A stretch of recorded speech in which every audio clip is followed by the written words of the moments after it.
আসসালামু আলাইকুম। আজকের ক্লাস আপনাদের সবাইকে স্বাগত জানাচ্ছি। কেমন আছেন সবাই?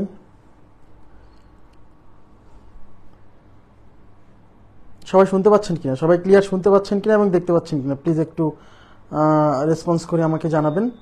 সবাই ক্লিয়ার শুনতে পাচ্ছেন কিনা এবং দেখতে পাচ্ছেন কিনা? ওয়ালাইকুম আসসালাম। ওয়ালাইকুম আসসালাম। আচ্ছা, সবাই কি ক্লিয়ার শুনতে পাচ্ছেন এবং দেখতে পাচ্ছেন? আমাকে একটু কাইন্ডলি রেসপন্স করে একটু জানাবেন প্লিজ।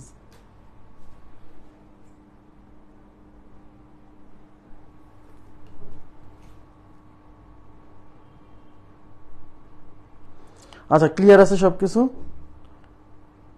আচ্ছা, হ্যাঁ, আজকে হচ্ছে আমরা সলভ ক্লাস নিব। আমরা দুইটা পরীক্ষা নিছি, দুইটা পরীক্ষারই সলভ ক্লাস আজকে দিয়ে দিব। হ্যাঁ, আজকে আমাদের মানে মূল যে ক্লাস সেটা হবে না, সলভ ক্লাস মানে এক্সাম অনের সলভ ক্লাস হবে। তারপরে আমি লাইভটা কেটে দিয়ে আবার লাইভে ঢুকবো, আবার লাইভে ঢুকে জ্যামিতি গ্রুপে এক্সাম 2 এর সলভ ক্লাস হবে। আমার কথা কি বুঝতে পারছেন? আচ্ছা আচ্ছা, এবার দেখেন আমরা চলে যাচ্ছি। ওকে, ঠিক আছে, আমরা শুরু করি। আর একটা নিউজ বের হয়েছে যে প্রশ্ন ফাঁস হচ্ছে। ভাই, এইগুলা নিয়ে মাথায় একদমই প্রেশার নেবেন না, ঠিক আছে? এগুলো নিয়ে একদমই প্রেশার নেবেন না, কারণ আপনার হাতে চেষ্টা করা ছাড়া কিন্তু আর কোনো অপশন নাই। আমার কথা কি বুঝছেন? এবং আপনার আশেপাশে কিন্তু পরিশ্রম করে অনেকেই চাকরি পাচ্ছে। হ্যাঁ, প্রশ্ন ফাঁস হচ্ছে, দুর্নীতি করে কেউ কেউ চাকরি পাচ্ছে, এই কথাটা মিথ্যা না। কিন্তু পরিশ্রম করে, মেধা দিয়ে, যোগ্যতা দিয়ে অনেকেই চাকরি পাচ্ছে, এটাও কিন্তু সত্য। হ্যাঁ, আপনার হাতে শুধু অপশনই আছে যে আপনি চেষ্টা করতে পারেন। সুতরাং যেহেতু আপনি চিন্তাই করছেন যে আমি সরকারি চাকরির জন্য প্রস্তুতি নিচ্ছি, তাহলে আপনার কাজটা আপনি করে যান, ঠিক আছে? এসব নিয়ে একদমই মাথা ঘামাবেন না। আচ্ছা, তাহলে আমরা শুরু করছি। আমি আবার বলে দিচ্ছি, আজকে আমাদের শুধু যে দুইটা পরীক্ষা নিছি ওই দুইটা পরীক্ষার সলভ ক্লাস হবে। এক্সাম 0 এর সলভ ক্লাস এখন দিব, ঠিক লাইভটা কেটে দিয়ে হয়তো 2-3 মিনিটের মধ্যে জ্যামিতি গ্রুপে আমি এক্সাম 2 এর সলভ ক্লাসে চলে যাব, ঠিক আছে? আচ্ছা, দেখেন প্রথম প্রশ্নটা কি ছিল বলেন তো? প্রথম প্রশ্ন ছিল নিচের কোনটি মূল অমূলদ সংখ্যা। নিচের কোনটি অমূলদ সংখ্যা? খেয়াল করেন, অমূলদ সংখ্যা। প্রথম অপশনে দিছি 3.1416, তারপর দিছি পাই, তারপর দিছি 22/7, তারপর দিছি সবগুলোই। এই প্রশ্নটা একটা ফাঁদ যুক্ত প্রশ্ন, মনে হবে যে একটা ফাঁদ। হ্যাঁ, অনেকে মারবে হচ্ছে সবগুলোই। কেন মারবে? কারণ সে জানে যে পাই ইজ ইকুয়াল টু 3.1416, সে জানে যে পাই ইজ ইকুয়াল টু 22/7 জানে। তাহলে পাই, এবং সে জানে যে পাই ইজ ইকুয়াল টু অমূলদ সংখ্যা। পাই অমূলদ সংখ্যা, পাই যেহেতু অমূলদ সংখ্যা, আর পাই সমান যেহেতু 22/7, যেহেতু 3.1416, সুতরাং এই সবগুলো অমূলদ সংখ্যা। তার মানে অনেকেই মারবে সবগুলোই। হ্যাঁ, না, মরিচিকার পিছনে দৌড়াচ্ছেন না, ভয় পাওয়ার কোনো কারণ নেই, ঠিক আছে? একটু লেগে থাকেন। আমার শোনেন, একটা সমস্যা ক্রিয়েট হয়েছে, সেই সমস্যার সমাধান হবে। হ্যাঁ, আমি আবার বলছি, আপনার হাতে শুধু একটাই অপশন আছে, আপনি চেষ্টা করতে পারেন। আপনার হাতে আর কোনো অপশন নেই। ওকে, দেখেন সবগুলো মারা যাবে না কিন্তু। B number option right, B number option, pi অমূলদ সংখ্যা। এখন প্রশ্ন হচ্ছে 22/7 অমূলদ না? না, 22/7 তো p/q, এবং আমি ক্লাসে কিন্তু এগুলো এক্সপ্লেইন করছি। এবং পাই এর মান কিন্তু 3.1416 না, পাই এর মান হচ্ছে 3.1416 এর 16 প্রায়। আর এটা একটা কি সংখ্যা? এটা একটা সসীম দশমিক ভগ্নাংশ, দশমিকের পরে 4 ঘর, সসীম দশমিক ভগ্নাংশ, মূলদ সংখ্যা, মূলদ সংখ্যা, ঠিক আছে? আচ্ছা, এবার আমরা চলে যাচ্ছি পরবর্তী প্রশ্নে। আচ্ছা, হ্যাঁ, নেক্সট। আচ্ছা, এবার বলছে নিচের কোনটি মৌলিক সংখ্যা নয়? কাকে কাকের মাংস খায় না, এই নিয়ম দিয়ে চেক করতে হবে। নিচের কোনটি মৌলিক সংখ্যা নয়? হ্যাঁ, নিচের কোনটি মৌলিক সংখ্যা নয়, খেয়াল করেন। তার মানে আপনারা কাকে কাকের মাংস খায় না এই নিয়ম দিয়ে চেক করলে যেটা মৌলিক সংখ্যা নয়।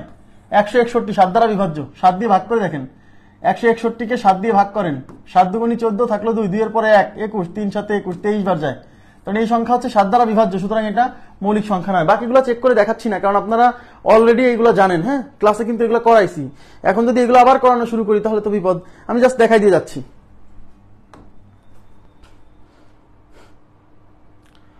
আচ্ছা, নিচের কোন সংখ্যা জোড়া সহমৌলিক নয়? নিচের কোন সংখ্যা জোড়া সহমৌলিক নয়? তাহলে সহমৌলিক নয়, দেখেন আমি এই যে এই জোড়াটাকে দেখাচ্ছি, এই যে 39 আর 57, এই 39 আর 57কে আপনি 3 দিয়ে কাটতে পারবেন। 3 দিয়ে কাটেন, 3 13 39, আর এটা যে 3 দ্বারা বিভাজ্য চেক করে নিতে পারেন। এই যে 5 আর 7 12, 12 3 দ্বারা বিভাজ্য মানে এই সংখ্যা 3 দ্বারা বিভাজ্য। আবার 9 আর 3 12, 12 3 দ্বারা বিভাজ্য মানে 39 3 দ্বারা বিভাজ্য। তা 3 দিয়ে কাটলে কত? 3 19 57। তাহলে উপরে এই সংখ্যা দুইটা যেহেতু কাটাকাটি করা যাচ্ছে, সুতরাং এরা সহমৌলিক হবে না, মনে আছে তো? তাহলে এরা কোন সংখ্যা জোড়া সহমৌলিক নয়? তাহলে এরা সহমৌলিক নয়। আর এই যে 17 আর 19, 17 আর 19 দুটাই মৌলিক সংখ্যা, আর মৌলিক সংখ্যা তো অবশ্যই সহমৌলিক হবে। আর এই যে 37 আর 57 এই দুইজনের মধ্যে কাটাকাটি কিন্তু করার সুযোগ নাই। আর এখানে বলছে সব জোড়াই সহমৌলিক, সব জোড়া সহমৌলিক নয়। ঠিক আছে, সহমৌলিক শুধু কি সহমৌলিক নয় বলছে, সহমৌলিক নয় বলছে। এদের মধ্যে সহমৌলিক নয় হচ্ছে এই 39 আর হচ্ছে 57। ঠিক আছে, নেক্সট কোশ্চেনে চলে যাচ্ছি। আচ্ছা, এই যে খুবই গুরুত্বপূর্ণ একটা প্রশ্ন বলছে যে এক্স যদি অমূলদ সংখ্যা হয় তবে এক্স স্কোয়ার কেমন হবে? এক্স অমূলদ, এক্স অমূলদ, তাহলে এক্স স্কোয়ার কেমন হবে? এক্স স্কোয়ার মূলদ হতে পারে, অমূলদ হতে পারে। এটাও কিন্তু একটা ফাঁদ, কারণ আমাদের মাথায় প্রথমেই চলে আসে যে এক্স ইকুয়াল টু যেহেতু অমূলদ, তাহলে মনে মনে আমরা এক্স ইকুয়াল টু √2 ধরে নিচ্ছি, যেহেতু √2 একটা অমূলদ সংখ্যা। তারপর বলতেছে এক্স স্কোয়ার, এক্স স্কোয়ার মানে হচ্ছে √2 স্কোয়ার, √2 স্কোয়ার করলে পরে স্কোয়ার আর রুট কেটে 2 যা একটা মূলদ সংখ্যা। তাহলে মনে হবে যে এক্স অমূলদ হলে এক্স স্কোয়ার মূলদ সংখ্যা হবে। কিন্তু এক্স এর মান যদি আমি ঘনমূল 2 ধরি, এবার এক্স স্কোয়ার করেন, এবার এক্স স্কোয়ার করলে তো ঘনমূল 2 এর স্কোয়ার, এইবার তো এই রুট যাবে না, কারণ এটা ঘনমূল, তাহলে স্কোয়ার দিতে কাটবে না, সুতরাং রুটের অস্তিত্ব থেকে যাচ্ছে, মানে অমূলদ। তার মানে এক্স যদি অমূলদ সংখ্যা হয় তাহলে এক্স স্কোয়ার কখনো মূলদ, এক্স স্কোয়ার কখনো অমূলদ। ঠিক আছে, তাহলে সি নাম্বার অপশন। নেক্সট কি বলছে? নিচের কোনটি মূলদ সংখ্যা? আচ্ছা, নিচের কোনটি মূলদ সংখ্যা খেয়াল করেন। আচ্ছা, নিচের কোনটি মূলদ সংখ্যা? তাহলে নিচের কোনটি মূলদ সংখ্যা? আমরা জানি যে মূলদ সংখ্যা, একটু তাকান, মূলদ সংখ্যা হচ্ছে কোনগুলো? পূর্ণ সংখ্যা মূলদ, সকল পূর্ণ সংখ্যা মূলদ, সসীম দশমিক ভগ্নাংশ মূলদ, আর হচ্ছে পৌনঃপুনিক ভগ্নাংশগুলো মূলদ। তাহলে দেখেন এই ভগ্নাংশটা কিন্তু অসীম পর্যন্ত চলবে, যে 3টা ডট দ্বারা বোঝাচ্ছে যেটা অসীম পর্যন্ত চলবে, কিন্তু এটা কিন্তু পৌনঃপুনিক না। আবার এটা অনেকে পৌনঃপুনিক মনে করছে, এটা 0.5 তারপর 0.05, একই জিনিস আসতেছে না, কিন্তু মনে হচ্ছে একই জিনিস না। 0.5 তারপর 2টা 0.5 তারপর 3টা 0.5 এরকম চলতেছে, তার মানে এটা কিন্তু পৌনঃপুনিক না। এই যে এটা পৌন, আবার দেখেন এটা 7 on 7 2 7 3 এরকম না। যদি 2.7 on 7 on 7 on এরকম আসতো তাহলে মূলদ হতো। তাহলে এই যে এটা দেখেন 7.090909 একই জিনিস আসতেছে, তার মানে এই সংখ্যাটা হচ্ছে এরকম 7.09, 9 এর উপর ফুটা, 0 এর উপর ফুটা, তার মানে এইটা হচ্ছে আমাদের মূলদ সংখ্যা। ঠিক আছে, আর এগুলো কিন্তু অমূলদ, এগুলো কিন্তু অমূলদ, তাহলে সবগুলোই তো মূলদ হওয়ার কোনো সুযোগ নেই। আচ্ছা, নিচের কোনটি মূলদ সংখ্যা? নিচের কোনটি মূলদ সংখ্যা? এটা একটা ফাঁদ ছিল, যারা একটু সহজ সরল। কিভাবে? অনেকে চিন্তা করছে যে এটাকে লেখছে এরকম √12 + 4 ইজ ইকুয়াল টু √16, আর √16 মান তো রুট উঠে যাবে, মূলদ মনে করছে। আবার এটা ইকুয়াল টু লেখছে √36 - 11 is equal to √25 is equal to 5। এগুলা কিন্তু লেখা যায় না, আমি কিন্তু ক্লাসে বুঝাইছি। তার মানে এখানে কি কোনো মূলদ সংখ্যা নাই, এটাও অমূলদ, এটাও অমূলদ, এখানে কোনো মূলদ সংখ্যা নাই, নান উত্তর, এখানে কোনো মূলদ সংখ্যা নাই। ঠিক আছে, এগুলো কেন লেখা যায় না এগুলো কিন্তু ক্লাসে ব্যাখ্যা করছি, এখন আর বলবো না, এখন জাস্ট আমি উত্তর দিয়ে যাচ্ছি। 1 থেকে 100 পর্যন্ত মৌলিক সংখ্যাগুলোর যোগফলের অর্ধেক কত? খেয়াল করেন, সরাসরি প্রশ্নটা দেইনি, একটু ঘুরাই দিছি। 1 থেকে 100 পর্যন্ত মৌলিক সংখ্যাগুলোর যোগফলের অর্ধেক। তাহলে প্রথম কথা হচ্ছে 1 থেকে 100 পর্যন্ত মৌলিক সংখ্যা যোগ করলে কত হয়? 1060। 1 থেকে 100 পর্যন্ত মৌলিক সংখ্যা যোগ করলে হয় 1060। এর অর্ধেক চাইছে, মানে একে 2 দিয়ে ভাগ করতে হবে, তাইলে 530। তাহলে আমাদের উত্তর হচ্ছে 530, এই যে বি নাম্বার অপশন 530। ওকে, নেক্সট প্রশ্ন চলে যাচ্ছি। নিচের কোনটি অমূলদ সংখ্যা?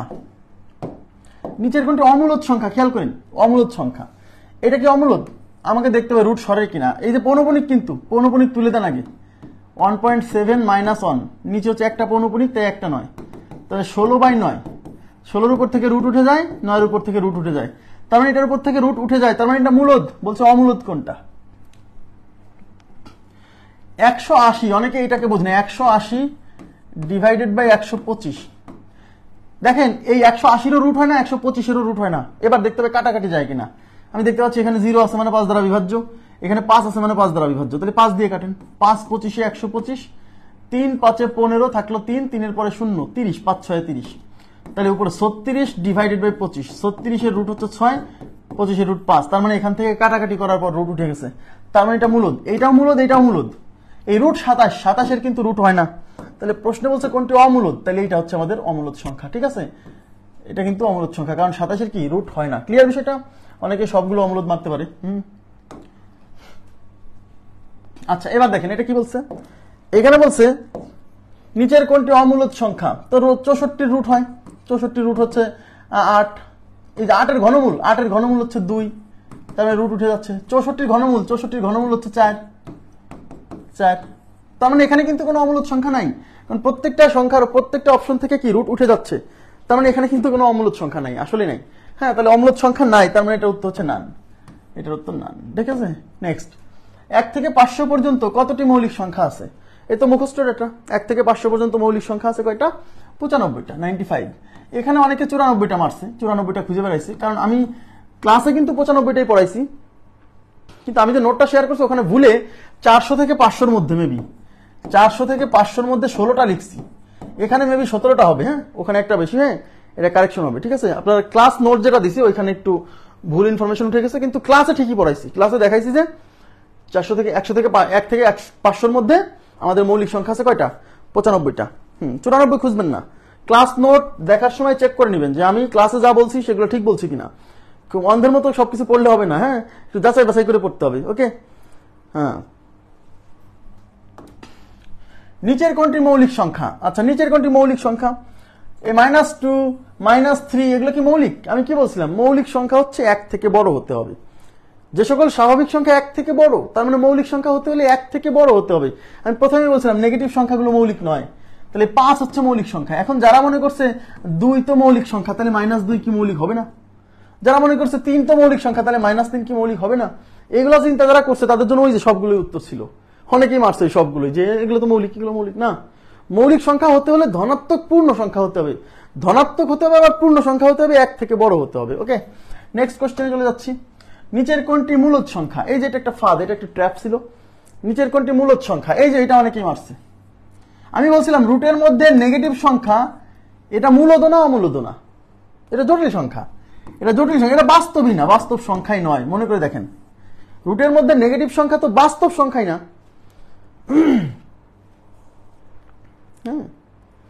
তাহলে এটা কিন্তু বাস্তব সংখ্যাই না, তাহলে মূলদ অমূলদ কেন হবে? মূলদ অমূলদ হতে হলে তো তাকে বাস্তব হতে হবে। ওকে, আমার কথা কি বুঝছেন? মূলদ অমূলদ হতে হলে তাকে আগে বাস্তব হতে হবে, তো বাস্তব সংখ্যাই না। তার মানে যে এই 89 থেকে রুট হয় না, রুট হয় না, এই যে এটাও জটিল সংখ্যা, এটাও জটিল সংখ্যা। তার মানে এখানে কোনো মূলদ সংখ্যা নাই, এখানে কোনো মূলদ সংখ্যা নাই। নান উত্তর। ঠিক আছে, নান উত্তর। আমার কথা কি বুঝছেন? ক্লাস ভুলে গেলে চলবে না কিন্তু। এবার কি বলছে? a = √50, b = √8 হলে নিচের কোনটি মূলদ সংখ্যা? তাহলে a = √50, b = √8। এবার অপশনে বসায় দেখতে হবে। প্রথম অপশনে কি বলছে? ab। ab মানে হচ্ছে a আর b গুণ আছে, a মানে √50, b মানে √8। তা গুণ থাকলে কিন্তু এই দুইজনকে একটা রুটের মধ্যে পার করা যাবে। ঠিক আছে, এবার গুণ করে দেখেন তো। 0 5 8 40, তা গুণ করেছে 400, 400-র বর্গমূল হচ্ছে 20। তার মানে দেখেন এই এ বি মানে এই দুইটাকে গুণ করার পরে কিন্তু রুট উঠে গেছে, সুতরাং এটা একটা মূলদ সংখ্যা, এটা একটা মূলদ সংখ্যা। এবার যেহেতু অপশনে সবগুলোই আছে তাই আমরা একটু এটাকে চেক করব। a প্লাস বি, এ হচ্ছে √50 প্লাস হচ্ছে √8। তা আমি কি বলছিলাম, যদি মাঝখানে যোগ বা বিয়োগ থাকে তখন আলাদা আলাদা করে এইটা এবং এইটার কাজ করতে হবে। তো 50-এর তো রুট হয় না, 8-এরও রুট হয় না, তার মানে এখানে কোনোটারই রুট হয় না, তার মানে রুটের অস্তিত্ব থেকে যাচ্ছে, সুতরাং এটা অমূলদ সংখ্যা। এটা অমূলদ হবে, কারণ সবগুলো উত্তর হতে হলে তো একেও হতে হতো, যেহেতু এ বাদ পড়ে গেছে তাহলে এটা আর চেক করার দরকার নাই। তাহলে আমার উত্তর হচ্ছে এই এ নাম্বার অপশন হচ্ছে মূলদ সংখ্যা। ঠিক আছে, ওকে, নেক্সট। পি একটি যৌগিক সংখ্যা হলে √p কেমন হবে? পি একটি যৌগিক সংখ্যা, তাহলে p = যৌগিক সংখ্যা, তাহলে p = আমি যৌগিক সংখ্যা ধরেন হচ্ছে 8, তাহলে √p মানে √8 যা অমূলদ সংখ্যা। কিন্তু p = যৌগিক সংখ্যা হিসেবে আমি যদি 16 ধরি, তখন যদি √p করি মানে √16 যা একটা মূলদ সংখ্যা। তার মানে p যদি যৌগিক সংখ্যা হয় তাহলে √p কখনো অমূলদ, √p কখনো মূলদ, তার মানে কখনো অমূলদ কখনো মূলদ। আর যদি p একটা মৌলিক সংখ্যা হতো তাহলে √p সবসময় অমূলদ সংখ্যা হতো। এটা কিন্তু আমি ক্লাসে ভালো করে বুঝাইছি যে p যদি মৌলিক সংখ্যা হয় তাহলে √p সবসময় অমূলদ, বাট p যদি যৌগিক সংখ্যা হয় তাহলে √p কখনো মূলদ, এই যে কখনো মূলদ কখনো অমূলদ। ক্লিয়ার বিষয়টা? আচ্ছা, C number option right, C number option right. এবার নেক্সট। আচ্ছা, এই একটা সংখ্যা দেওয়া আছে, বলছে সংখ্যাটিতে স্টার চিহ্নিত, এই যেখানে স্টার চিহ্নিত আছে বা একটা ফুল দেওয়া আছে, স্থানে কত হলে সংখ্যাটি 11 দ্বারা নিঃশেষে বিভাজ্য হবে। তার মানে বলে দিছে এই সংখ্যাটা 11 দ্বারা বিভাজ্য। তাহলে 91728 আমরা স্টার চিহ্নিত স্থানে x ধরে নিলাম, হ্যাঁ 39। এই সংখ্যাটা 11 দ্বারা বিভাজ্য। তো 11 দ্বারা বিভাজ্য তার ফর্মুলা কি ছিল? প্রথম থেকে শুরু করে একটার পর একটা, এটার পরে এইটা, এটার পরে এইটা, এটার পরে এইটা, এটার পরে এইটা যোগ করতে হবে। তাহলে 9 + 7 + 8 + x + 9। এবার মাইনাস কি যেগুলো বাকি আছে, এই 1 2 0 3, তাহলে 1 + 2 + 0 + 3। আচ্ছা 9 7 16 আর 24 আর 9 কত? 24 আর 9 হচ্ছে 33। তাহলে 33 + x মাইনাস 3 আর 2 5 আর 1 6, তার মানে 27 + x। তাহলে আমি কি বলছিলাম, এই যে এই কাজটা করে যে ফলাফল আসবে সেই ফলাফল ইকুয়াল টু কত লিখবো? ইকুয়াল টু লিখবো 0 11 22 33 এইগুলো, তাই না? তাহলে এখানে কত লিখবো? যেহেতু এই সংখ্যাটা হচ্ছে 27 + x, মানে x এর সাথে 27 যোগ, তাহলে আমাকে বলেন 27 এর সাথে কিছু একটা যোগ আছে, তাহলে এই ফলাফল নিশ্চয়ই 27 এর চেয়ে বেশি হবে। তাই আমরা কত নিব? 33 নিব। ঠিক আছে, এবার x এর মান বের করবো। তাহলে x = 33 থেকে এই 27 এর পাশে যে বিয়োগ হবে, তাহলে উত্তর হচ্ছে 6। তাহলে x এর মান হচ্ছে 6, x এর মান হচ্ছে 6। ক্লিয়ার বিষয়টা? ওকে,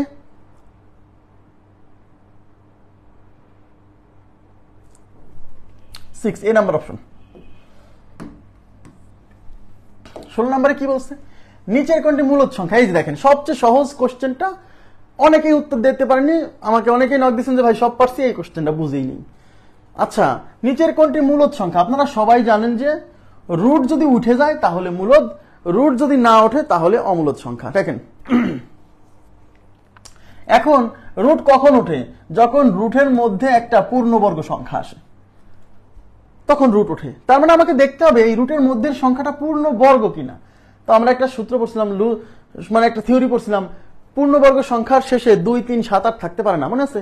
তার মানে এখানে যেহেতু 8 আছে তার মানে এই সংখ্যা পূর্ণবর্গ না, এখানে যেহেতু 2 আছে তাহলে এই সংখ্যা পূর্ণবর্গ না, তাহলে এদের উপর থেকে তো রুট জীবনে উঠবে না, তার মানে এরা অমূলদ। আমি না টেস্ট করেই বলে দিচ্ছি, আমার কথা কি বুঝছেন? আর এখানে আছে 35, আমরা কি বলছিলাম? পূর্ণবর্গ সংখ্যার শেষে যদি 5 থাকে তাহলে 25 থাকতে হবে, 35 45 এইসব থাকবে না, মানে লাস্টের 2 ডিজিট কখনোই 25 ছাড়া অন্য কোনো কিছু হলে, মানে 25 15, মানে লাস্টে 5 আছে এরকম সংখ্যা পূর্ণবর্গ চেক করতে হলে তার আগের ডিজিটটাও দেখতে হবে সেটা 25 কিনা। যদি এখানে 25 থাকতো তাহলে আমি কনফিউজড হইতাম, কিন্তু এখানে তো 35, তার মানে এটা তো দেখেই বাদ। একটাই অপশন আছে, এটা হতে পারে, আমি জানি না, কিন্তু যেহেতু আমি 3টা অপশন বাদ দিয়ে দিছি তার মানে আমার এটা ছাড়া আর কোনো গতি নাই, ওইটাই উত্তর। ক্লিয়ার বিষয়টা? আপনারা কি বুঝছেন? পূর্ণবর্গ সংখ্যার ক্লাস করলে পরে এগুলা পারার কথা ইজিলি। হ্যাঁ, নেক্সট, নিচের কোনটি অমূলদ সংখ্যা? এবার বলছে নিচের কোনটি অমূলদ সংখ্যা। এখন দেখে তো মনে হচ্ছে সবই অমূলদ, তাই না? দেখেন 1 নাম্বার অপশনে কি আছে? 1 নাম্বার অপশনে 252 ডিভাইডেড বাই 175। এখন এটা অমূলদ সংখ্যা কিনা, তো 252 রুট হয় না, 175-এরও রুট হয় না। এবার দেখতে হবে কাটাকাটি করা যায় কিনা, কাটাকাটি করা যায় কিনা। দেখেন তো 5 আর 2 7 আর 2 9, তার মানে অঙ্কগুলোর সমষ্টি 9 3 দ্বারা বিভাজ্য। 7 5 12 আর 1 13, কিন্তু এটা 3 দ্বারা বিভাজ্য নয়, তাহলে 3 এর পরে 5 দিয়ে চিন্তা করতে হবে। 5 দিয়ে এটা যায় কিন্তু এটা যায় না, কারণ লাস্টে 2, এটা লাস্টে 2। এবার 5 এর পরে 7 দিয়ে চিন্তা করতে হবে, মানে শুধু মৌলিক সংখ্যা দিয়ে ভাগ করতে হবে। হ্যাঁ, ভাগ করে কাটাকাটি করতে হবে, দেখি 7 দিয়ে যায় কিনা। 7 2 14 থাকলো 3, 3 এর পরে 5 35, 5 সাথে 35, 3 সাথে 21 থাকলো 4, 4 এর পরে 2 42, 6 সাথে 42, মানে 7 দিয়ে কাটা যায়। 7 2 14, 5 সাথে 35, 4 সাথে 3 সাথে 21, 3 সাথে 21 থাকলো 4, 4 এর পর 6 সাথে 42। এই যে কাটাকাটির পরে দেখেন 36/25, 36 এর রুট 6, 25 এর রুট 5, তার মানে কাটাকাটি করার পরে এটা কাটা গেছে, সুতরাং এটা একটা মূলদ সংখ্যা। এটা অমূলদ না, তবে এটা মূলদ। এবার তাহলে আমার 2 নম্বর অপশনে যেতে হবে। বলছে নিচের কোনটি অমূলদ সংখ্যা? 261 ডিভাইডেড বাই 141। এখন দেখেন তো, প্রথমে দেখেন 3 দিয়ে কাটা কিনা, কারণ 261 রুট হয় না, 141-এরও রুট হয় না, তাহলে এখন দেখতে হবে কাটাকাটি করে হয় কিনা। 6 আর 2 8 আর 1 9, 3 দ্বারা বিভাজ্য। 4 আর 1 5 আর 1 6, 3 দ্বারা বিভাজ্য, তাহলে 3 দিয়ে কাটেন। 3 4 12, 3 4 12 থাকলো হচ্ছে 2, 2 এর পর 3 সাথে 21, 3 সাথে 21। ওকে, 3 4 12, 3 4 12 থাকলো 2, 2 এর পরে 1 21, 3 সাথে 21, 47 হলে তো হচ্ছে না, 141। আচ্ছা 3 আসতে 24 থাকলো 1, 261/11। এটা কত দ্বারা হচ্ছে? এটা কি কাটাকাটি যাচ্ছিল? 261 ডিভাইডেড বাই 141। 141 3 দিয়ে কাটলে কতবার যাচ্ছে? 3 4 12 থাকলো 2, 3 7 21। না, সি তো অমূলদ, এটা বোঝাই যাচ্ছে। 36 ডিভাইডেড বাই 50। এটা 36 এর রুট হয় কিন্তু 50 এর রুট হয় না। তার মানে একটার উপর থেকে রুট সরতেছে কিন্তু একটার উপর থেকে রুট সরতেছে না। সুতরাং এটা একটা অমূলদ সংখ্যা, সেই হিসেবে এটা আমাদের উত্তর। কিন্তু তাহলে তো এইটাকেও মূলদ হতে হবে, তাই না? তো 141 261 কাটাকাটি তো যাচ্ছে না। হ্যাঁ, এটা তো কাটাকাটি যাচ্ছে না মনে হচ্ছে। 261 3 আসতে 24 থাকলো 2, 2 এর পরে 21, 3 7 21, আচ্ছা 87 হচ্ছে। ঠিক আছে, 87 হলো। কিন্তু এখানে তো হচ্ছে 3 4 12 থাকলো 2, 3 7 21। কিন্তু 87 বা 47 আর তো কাটাকাটি যায় না। না, এটাও অমূলদ সংখ্যা, এটাও অমূলদ। যারা এইটা মারছেন তারা উত্তর নেবেন, কিন্তু সবগুলো হবে না, কারণ সবগুলো হতে হলে এটাকেও অমূলদ হতে হতো, কিন্তু এটা তো মূলদ হয়েই গেছে আগে। হয়েছে? জি হ্যাঁ, কোশ্চেনটা যদি বলতো নিচের কোনটি মূলদ সংখ্যা তাহলে এটা উত্তর হতো। হ্যাঁ, এইটা হতো। তা যদি কোশ্চেনে বলতো নিচের কোনটি মূলদ সংখ্যা তাহলে এটা উত্তর হতো। যারা এইটা মারছেন এবং এইটা মারছেন, যেটাই মারছেন তাদের উত্তর রাইট। তারা সঠিক ধরে মার্কস কাউন্ট করবেন, কোনো সমস্যা নেই। ওকে, আচ্ছা 105 থেকে 157 পর্যন্ত কয়টি মৌলিক সংখ্যা আছে এটা আপনারা পারবেন, 10টি উত্তর। নেক্সট, 200 এর বর্গমূল। দেখেন এটা কিন্তু একটা ফাঁচিল। √256 না, √256 এর বর্গমূল, মানে √256 করার পরে যা আসবে তার বর্গমূল, সেটা কি হবে? তা √256, তাহলে √256 ইকুয়াল টু কত? 16। এই 16 বর্গমূল মানে হচ্ছে 4, যা একটা মূলদ সংখ্যা। সুতরাং উত্তর হচ্ছে মূলদ। √256 এর বর্গমূল মানে √256 যে সংখ্যা এইটার বর্গমূল, মানে এই √256 করে যা পাবেন তার বর্গমূল। তাহলে √256 করে পাচ্ছেন হচ্ছে 16, 16 বর্গমূল হচ্ছে 4, যা একটা মূলদ সংখ্যা। তো এটা মূলদ হবে, মূলদ। নেক্সট, নিচের কোনটি মূলদ সংখ্যা? এই যে দুইটা অমূলদ সংখ্যা গুণ আকারে আছে, এখন কি করতে হবে মনে আছে? এগুলা গুণ করে দেখতে হবে যে কোনটা মূলদ হয়, মানে কোনটার উপর থেকে রুট সরে। এই যে √5 × √18, তাহলে গুণ করলে 5 গুণ হচ্ছে 18, 5 18 90, কিন্তু 90 উপর থেকে রুট সরে না, তার মানে এটা মূলদ না। তাহলে আমাকে পরের অপশনে যেতে হবে। √6 × হচ্ছে √24 ইজ ইকুয়াল টু √6 × 24, 4 6 24, 4 6 2 12 আর হচ্ছে 2 14 144। তার মানে হচ্ছে এই যে 2 নাম্বার অপশন, এটা গুণ করার পরে ভিতরে পূর্ণবর্গ সংখ্যা পাওয়া গেছে, মানে রুট সরে গেছে। তাহলে বি নাম্বার অপশন হচ্ছে একটা মূলদ সংখ্যা। ঠিক আছে, বি নাম্বার অপশন একটা মূলদ সংখ্যা। আর চেক করার দরকার নাই, কারণ আপনাকে মূলদ চেক করতে বলছে, আপনি মূলদ একটা পেয়ে গেছেন। আচ্ছা, এটা হচ্ছে আমাদের এক্সাম 01 এর সলিউশন। আপনাদের কোথাও কোনো কনফিউশন থাকলে আশা করি কনফিউশন দূর হয়েছে। এখন আমরা চলে যাব জ্যামিতি গ্রুপে। আবার বলছি, আমি এখন লাইভটা কেটে দিচ্ছি, জ্যামিতি গ্রুপে যে আমরা এক্সাম 02 এর সলভ দিব। ঠিক আছে, এইভাবে আমরা প্রত্যেকটা এক্সামের সলিউশন পেয়ে যাবেন। ওকে, তাহলে আপাতত আজকের মতো এই গ্রুপ থেকে বিদায় নিচ্ছি। আমরা জ্যামিতি গ্রুপে এখন আমাদের এক্সাম 2 এর সলভ ক্লাস হবে।